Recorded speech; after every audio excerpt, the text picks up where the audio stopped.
Hi, my name's Ariel Posen. We're here at Eric Clapton's Crossroads Festival 2023, and I'm going to tell you about the guitars I brought. So what I'm holding here is a Fender Masterbuilt custom shop Jazzmaster that I had spec'd out about 4 years ago.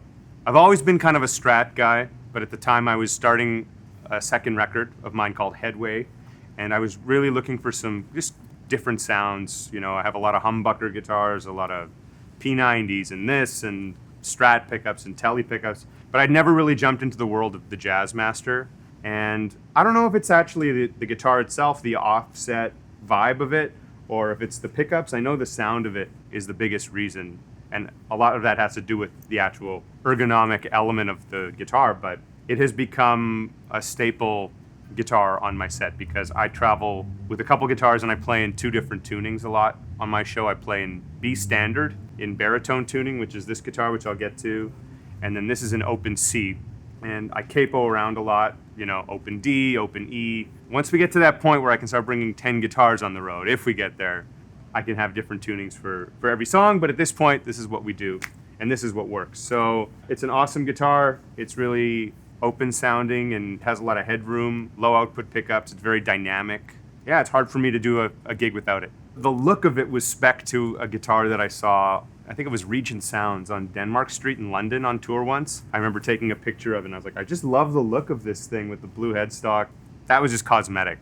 Once we got to the building point of it, I really just let Carlos, the builder, lead the way with, like, you know, I told him what I like in terms of vintage specs. So once I knew what the guitar should look like, I got into it with Carlos, and I really just trusted his judgment on what a Jazzmaster from that vintage era should sound and feel like. For the neck, I have this custom shop Strat that's like my absolute favorite Strat I own. And the beauty of the custom shop, you know, I could just tell them the serial number and they're like, yep, we got it. And they did the exact same profile of the neck because I just love the feel of it. The rest I just put in Carlos's hands and said, do what you think. Put it in this tuning. I'll send you some slightly heavier strings. And the first time I really started playing it was on this record Headway. Fell in love with it, and then it was the pandemic for whatever, 2 years. And then once we hit the road again, you know, I felt like I had all this catching up to do with it because I never got to play it live, and it's all that comes on the road with me now.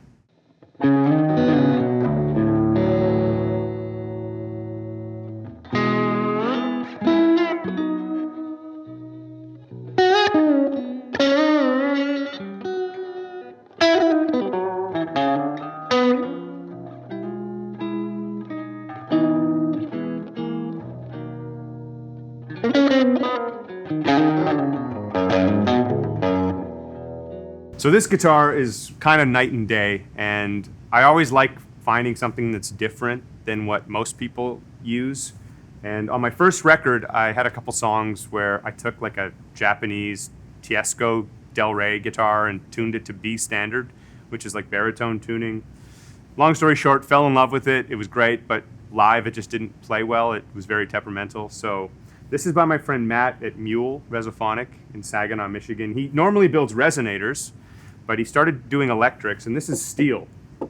For months and months, I begged him to do a Strat style, and finally he did. I use this just about half the rest of the set. It's become a big part of my sound and my voice. It's just different. It's very full and open and 3D sounding. It's always funny describing guitar sounds with words rather than just playing it, but whenever I've tried this tuning on other guitars, like wooden bodies and stuff like that, it's just not quite the same.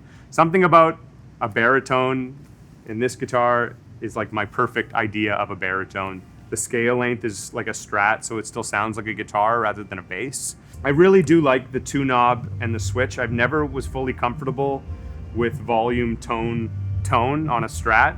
And the pickup selector, I love a three-way, and these are his own pickups. They're really kind of low output mini humbuckers, sound really good, and I play so much with the volume knob, and that just lets me control my dynamics. It lets me control the amount of gain versus clean. To me, it's like it's the last thing that hits your guitar, so like it gives you full control just to fully like flesh out as many sounds as possible of the instrument, because when you're just wide open all the time, it's great, but you have nowhere else to grow. And I'm always just trying to make sure I have other levels to climb, dynamically speaking, and that's what that helps me do.